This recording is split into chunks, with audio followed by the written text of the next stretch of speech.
Salam dan bahagia teman-teman semuanya. Kali ini saya akan melakukan uji beda metode atau media pengajaran dan uji efektivitas dengan Engine antara nilai pretest dan nilai posttest dalam penggunaan video pembelajaran biologi di kelas kontrol. Uji ini digunakan untuk menjawab rumusan masalah sebagai berikut. Yang pertama, apakah penggunaan media video efektif untuk meningkatkan hasil belajar biologi? Yang kedua, apakah ada perbedaan yang signifikan antara nilai pretest dan nilai posttest pada kelas yang menggunakan media video untuk pembelajaran biologi? Yang ketiga, apakah media video berpengaruh secara signifikan dalam meningkatkan hasil belajar peserta didik pada pelajaran biologi? Untuk melakukan uji ini, saya sudah menyiapkan data nilai pretest dan posttest kelas kontrol. Ini dia adalah data pretest dan posttest kelas kontrol. Ini akan kita konversikan atau kita pindahkan ke aplikasi SPSS untuk menghitung uji normalitas untuk menjawab pertanyaan yang pertama tadi. Nah, kita buka SPSS. Ini adalah SPSS-nya. Pada variabel view di sini kita bisa tadi masukkan siswa ya. Kita masukkan siswa. Kemudian pada kolom yang kedua kita masukkan kode kelas. Kode kelas. Kemudian pada kolom ketiga ini kita masukkan nilai pretest. Pretest kontrol. Kolom keempat kita masukkan posttest. Posttest kontrol. Pada nilai desimalnya ini kita nolkan. Semuanya kita nolkan.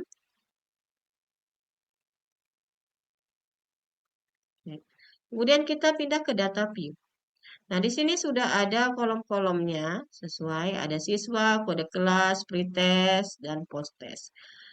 Baik, kita akan masukkan data kita yang di Excel tadi ke dalam SPSS. Nah, ini data ini kita tinggal copy paste saja ya. Kita kopikan. Nah, data kita di sini ada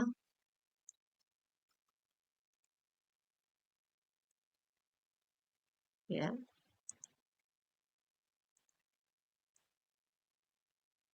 Ada 30 sampel ya. Kemudian kita copy. Kita pastekan di SPSS-nya. Oke, sekarang sudah masuk nilainya semuanya di sini. Nah, untuk menjawab rumusan masalah yang pertama, yaitu apakah penggunaan media video efektif untuk meningkatkan hasil belajar biologi? Ini kita akan menggunakan uji normalitas. Kita akan menguji apakah nilai pretest dan posttest ini efektif ya, normal atau tidaknya. Maka kita akan melakukan uji normalitas dengan langkah-langkah sebagai berikut. Klik Analyze, kemudian Descriptive Statistik, pilih Explore. Nah, di sini pretest kita masukkan, pindahkan ke Dependent List, posttestnya juga. Kemudian plotnya, di sini histogram, sudah kita checklist histogram. Normality plot width, ini kita klik normality-nya, kita checklist, kemudian kita continue. Kita oke kan. Oke, kita lihat. Nah, ini sudah keluar data test of normality-nya. Maka dari hasil perhitungan tadi kita peroleh bahwa nilai pretest-nya di sini dengan degree of freedom-nya 30, kemudian hasil signifikannya 0,240. Nah, kemudian nilai posttestnya di sini 0,083. Dari hasil ini ya, apabila nilai signifikannya lebih besar dari 0,05, maka hasil pretest ini dinyatakan normal atau efektif. Kemudian yang post testnya ini ya lebih besar dari 0,05. Di sini 0,083. Ini lebih besar, maka data ini normal. Nah, hasil pretest dan post test sudah kita dapat. Hasilnya normal. Maka rumusan masalah pertama sudah dijawab ya. Apakah penggunaan media video efektif untuk meningkatkan hasil belajar biologi? Ya, penggunaan media video efektif untuk meningkatkan hasil belajar biologi. Nah, itu tadi menjawab rumusan masalah yang pertama. Sekarang kita akan lanjut ke rumusan masalah yang kedua. Apakah ada perbedaan yang signifikan antara nilai pretest dan posttest pada kelas yang menggunakan media video untuk pembelajaran biologi? Nah, karena yang pertama tadi hasilnya normal, maka kita akan melakukan uji yang kedua dengan Pirate Sample T-Test. Pirate Sample T-Test ini digunakan untuk menggambarkan apakah ada perbedaan atau tidak antara nilai pretest dan posttest. Yang pertama kita akan lakukan langkah pengujian uji pada sampel t-test ini yaitu dengan ya klik analyze, kemudian pilih compartment, pilih pirate sample t-test, kita pindahkan pretestnya, ini kita reset dulu ya, kita pindahkan pretest, kemudian posttestnya, kemudian kita klik OK. Maka kita mendapatkan hasil Pirate Sample T-Test-nya ini pada hasil pretest kontrol dan post-test kontrol di sini. Signifikansinya two-tiled 0,000. Nah, gambaran ada atau tidak perbedaan antara pretest post-test ini jika nilai sig two-tiled lebih kecil dari 0,05, maka terdapat perbedaan yang signifikan antara nilai pretest dan posttest pada kelas yang menggunakan media video untuk pembelajaran biologi. Jika sebaliknya, nilai signifikan two-tiled lebih besar dari 0,05, maka tidak terdapat perbedaan yang signifikan antara nilai pretest dan posttest pada kelas yang menggunakan media video untuk pembelajaran biologi. Nah, dapat disimpulkan dari hasil ini bahwa hasil signifikan two-tiled yang kita dapatkan adalah 0,000, maka dapat disimpulkan hasil ini terdapat nilai lebih kecil dari 0,05, maka terdapat perbedaan yang signifikan antara nilai pretest dan posttest pada kelas yang menggunakan media video untuk pembelajaran biologi. Maka dari rumusan masalah yang kedua sudah terjawab, yaitu ada perbedaan, yaitu terdapat perbedaan yang signifikan antara nilai pretest dan posttest pada kelas yang menggunakan media video untuk pembelajaran biologi. Baiklah, tadi kita sudah menjawab rumusan masalah yang pertama dan rumusan masalah yang kedua. Sekarang kita akan melanjutkan untuk menjawab rumusan masalah yang ketiga, yaitu apakah media video berpengaruh secara signifikan dalam meningkatkan hasil belajar peserta didik pada pelajaran biologi. Nah, untuk menjawab rumusan masalah yang ketiga ini, kita akan menggunakan uji N-gain. Nah, perlu kita ketahui dari uji N-gain ini ada rumus yang harus kita ketahui. Nah, Ini adalah rumus menghitung endgain, ya, di mana skor post-test dikurang skor pretest, kemudian hasilnya dibagi dengan skor ideal dan skor pretest. Nah, untuk mendapatkan hasil ini, kita akan kembali ke SPSS tadi, ya. Di sini nilai pretest dan posttest yang sudah kita dapat tadi, ya. Untuk menguji endgain, langkah pertama adalah kita akan menghitung skor posttest dikurang skor pretest. Yang pertama adalah klik transform, kemudian pilih compute variable. Nah, di sini pada target variable kita ketikkan post, ya, post kurang pre, ya. Nah, pada numeric expression di sini kita pindahkan post test control, ya. Kemudian kita kurang dengan pretest control. Setelah itu kita klik OK. Ya. Nah, di sini sudah tertera nilai post dikurang pre. Nilai post test dikurang nilai pretest. Ini kita sudah mendapatkan hasilnya. Nah, kemudian yang kedua, kita akan melakukan menghitung skor ideal dikurang skor pretest.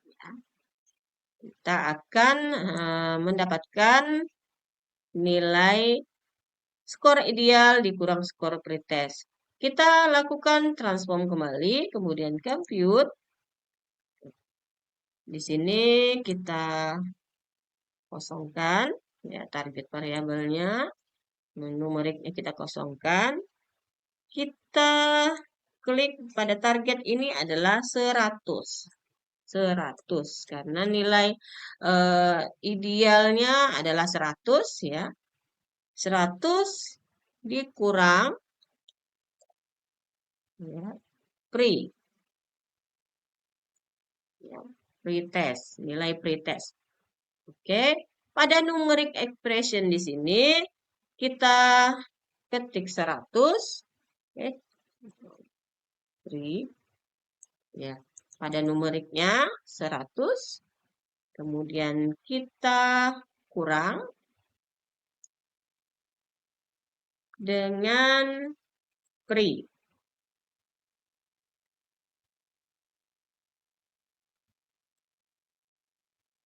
Ya. Kita oke. Lihat. Nah, kita sudah mendapatkan nilai 100 dikurang pre, ya. Kemudian langkah ketiga, kita akan membagi nilai hasil skor post test dikurang skor pretest tadi dengan hasil skor ideal dikurang skor pretest. Ya. Kita akan bagi. Ya. Yang akan kita lakukan, kita akan pilih lagi transform, kemudian pilih compute, kemudian kita pindahkan di sini post kurang pre. Di sini kita kosongkan dulu, ya, target variabelnya. Ya, numeric expression-nya. Nah, pada target variabel kita tuliskan endgain, ya, endgain. Endgain skor. Pada numeric expression-nya kita pindahkan nilai post kurang pre, ya. Kemudian kita bagi dengan nilai 100 dikurang pre, kemudian kita oke, ya. Nah, kita sudah mendapatkan nilai pembagi dari pos kurang free dibagi 100 kurang free, yaitu didapatkan hasil nilai n-gain skornya.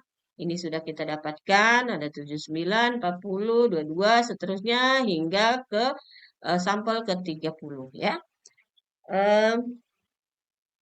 Setelah kita mendapatkan uji n-gain skor ini, ya, kita perlu di sini menjadikan nilai n-gain ini menjadikannya ke dalam persen ya. Untuk menjadikan ke dalam persen, kita pilih transform, compute. Nah, ini ya kita jadikan n-gain persen. Kemudian ini kita kosongkan ya. Nah, kita pindahkan n-gain score ya, n-gain score kemudian dikali dengan 100. Kita klik OK. Nah, maka kita sudah mendapatkan nilai persen dari n-gain score. Di sini 78,75. Ini adalah nilai n-gain persen yang akan kita lihat nanti ke dalam kategorisasi nilai n-gain ya. Mari kita lihat bagaimana kita proses selanjutnya ya. Kita melihat nilai rata-rata dari nilai n-gain score untuk kelompok kontrol untuk melihat nilai rata-rata, nilai maksimal dan nilai minimal. Nah, dari hasil ini ya caranya adalah kita pilih analyze, kemudian descriptive statistik, pilih explore. Ini kita reset dulu. Oke. Nah, kita pindahkan n-gain persen ke dependent list, kemudian kode kelas ke faktor list. Nah, ini kita pilih histogram. Ya. Oke. Kemudian kita klik OK. Nah, ini dia kita sudah mendapatkan hasil dari perhitungan kita tadi ya, n-gain score dengan deskriptifnya ya. Di sini kita lihat nilai rata-ratanya yaitu mean di sini ada 55,8386.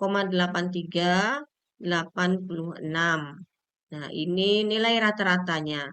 Kemudian kita lihat nilai minimumnya di sini ada 10,81. Nah, ini nilai minimum. Kemudian nilai maksimumnya adalah 94. Nah, kita lihat lagi kategori efektivitasnya ya. Nah, kategori efektivitas n-gain. Di sini ada persentase dan tafsiran. Ini nilai n-gain yang lebih dari sampai 40 ini dinyatakan tidak efektif. Kemudian ada 40 sampai 55 ini kurang efektif. Dan 56 sampai 75 ini cukup efektif. Sedangkan lebih besar dari 76 ini efektif. Nah, dari hasil SPSS tadi kita sudah mengetahui hasil uji n-gain score mengacu dari nilai n-gain dalam bentuk persen dan tabel output deskriptif tadi, maka didapat hasilnya nilai rata-rata min sebesar 55,86.